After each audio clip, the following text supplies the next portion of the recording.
Fully pitch black interiors as well as switch tracks are something we had to wait for a long time. In this video I'm going to go in detail into these two things and discuss why there is such a big change for the game. So let's get started. And a massive thanks to Mr. Silverred, because this is actually his footage we are looking at right now. Because he's unable to do a video on it, he actually gave it to me to showcase this.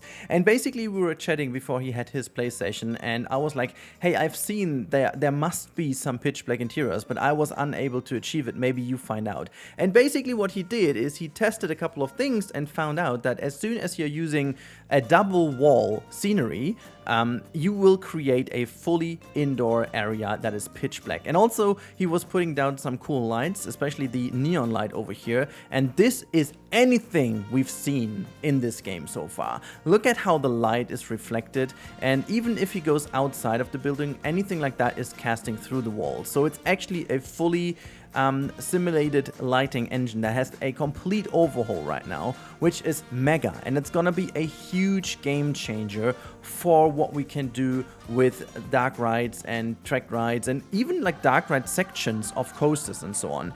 This is so mega because the way how lighting works. You can see how subtle the light changes. Sylph is actually testing a couple of things over here, and you can see it's not a harsh transition from bright to fully dark. There's a very nice transition, like it would be in real life, you know? The more light comes in, the brighter overall it is, and you can see there is like how subtly it just fades in, you know, how the light fades in, and you are able to see it, and now how it fades out. Just a quick open up on the roof, by the way. Sylph, you did a stellar job in testing that. That is like a perfect showcase. And then he was even trying to get it fully dark by moving the whole thing into each other, and boom, there you go. And he even put it down into the ground. So as soon as you fully completely sealed your room, it's gonna be looking that way. And I mean, with animatronic doors and so on, if we get them, you'll be able to create this effect relatively easily. Or you make like a fake door that it goes through, and then you'll see Sylph is gonna grab a lamp in a second. I guess that's the moment where he messaged me that he made it. But like, looking at how he's gonna put down the lamp right now made me smile when I saw the footage, because it's not only that there is just such a subtle light, and as always, you know, you can change the strength of the light. As you can see on the right hand side, there are some options, but Sylph is also about to click on the light, so you can see you can change the color again from the different light slots, and that is how you can make it brighter or dimmer. But now look what happens when he tilts the camera. So you go below the light and the whole room appears brighter. Nothing changed other than the perspective you are in this room. And if you go up again, you can see now being above the light again, it becomes darker, which is exactly how it would be in real life. And it is just ridiculous. I was not expecting that. In all honesty, seeing the first demo of this game looking pretty much the same as it was in the past, I assumed that this is gonna be exactly what we were used like, and then also maybe we get like a fake black area, you know, when you place it down, it says to the game it is, but this is an engine that is overhauled. The lighting engine is completely overhauled, which does tell me that this is also the reason why I had so many weird stuff happening with the lighting engine in my playthrough, and Sylph was able to capture that a lot better. Even with this like brighter light over here, you can see how nicely that works. When he was turning around the camera in a second, you can see how dark the area is behind the light even. Like this is almost Unreal Engine level of lighting in here, and this is really damn great. I'm not sure if that's native ray traced stuff, I don't think it is, but it's kind of something like that. And even putting down these lights, like as you can see right now over here, oh boy, does that look good. I mean, just look how amazing the dark rides will be looking. I honestly can't tell you how amazed I am by that. For example, if you have a look at the classic rides we're getting, there is the FD Vision, which is, I believe, the classic Haunted Mansion ride that is also making use of dark ride sections, obviously, and there were a couple of others as well that I already found. Like the Ghost Train over here, that is a very much of a classic, similar ride, it kind of is. And then we also have this powered automated vehicle, which is basically a trackless ride. Okay, as of a conclusion, I am absolutely blown away by the wonderful new lighting engine, and honestly this made me even more hyped for the game and even more hyped for building proper dark rides. And especially it's not only that we now have pitch black rooms, we also have this new kind of fading light transition effect that can actually help you build different rooms that have different lighting settings. And once the train moves in, depending on what position you are at, like if you rotate the train, you turn into a brighter or darker area in the same room, which is really great. And we don't need to fake anything or so. We can do it with the engine. And yeah, as you can tell from my voice, when I saw the footage of Sylph, I was like, oh my god, this is exactly it. So yeah, thank you Sylph again for the footage, and I will now switch over, sorry, pun intended, to the switch tracks and coaster elements.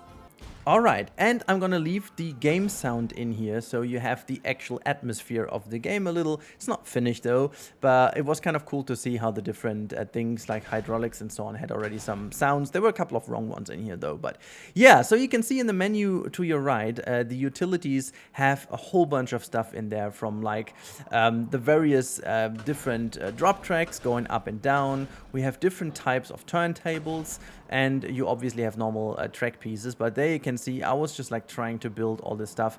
I didn't take the time to really do everything as you could, so you can figure that out yourself now a little bit from the footage, and I'll talk you through my experience a bit of that. So first things first, I couldn't find any other coaster having these elements. You've seen on Gamescom there were some coasters like the water coaster and also the I believe it was the another water type steel coaster that, oh, it was a log flume actually with the elevator, that already had some special pieces in. However, in this build I wasn't able to find any other coaster, so I was a bit confused, but luckily enough at some point I decided to go for the multiverse coaster, and that seemingly has all the elements in here. You can see we have different types of turntables, so that one over here does rotate the train, and on that one over here you can switch either to the right and to the left. No worries, you can actually change the direction, all the stuff, if you go to the utility settings on your right and scroll down. I just noticed that later in my build, so this was just like plopping the defaults down,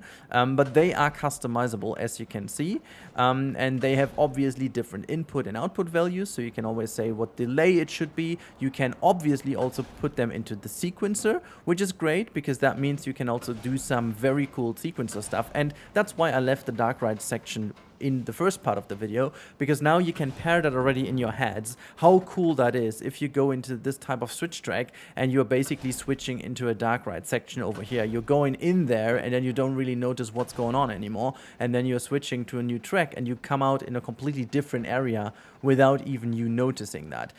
So as I said, all the different switching elements you can see to the top right, they do have different types of, you know, directions and so on. And this over here is one with a jump scare, which I didn't notice. I kind of went, it kind of went unnoticed. And then we also have this insane multi-dimension rotation platform. Honestly, I'm so sorry. I have no idea how they're called in real life. You will tell me in the comments. I'm pretty sure about that. I'm just here to showcase that, and I didn't have the time to look it up because we literally had only one day in between of recording, actually playing and editing the videos. And as you know, I have a real-time job, and I'm happy that I can at least do a couple of videos for you. So yeah, this, as you can see, is mega, and I was able to click this together relatively quickly, to be honest. And in general, the coaster builder is a lot more intuitive. I don't want to say it's the same, but it is more capable, even though the smoothing still is a little bit odd, and I do hope that they will fix this, because you can feel that a lot of the transitions of the different elements are a lot better already. However, there was a little bit of an issue with the smoothing, as I said, when you had like an, you know, the shaping, and then basically, you know what, I'm just gonna put the footage of Sylph on screen right now so you see what I mean.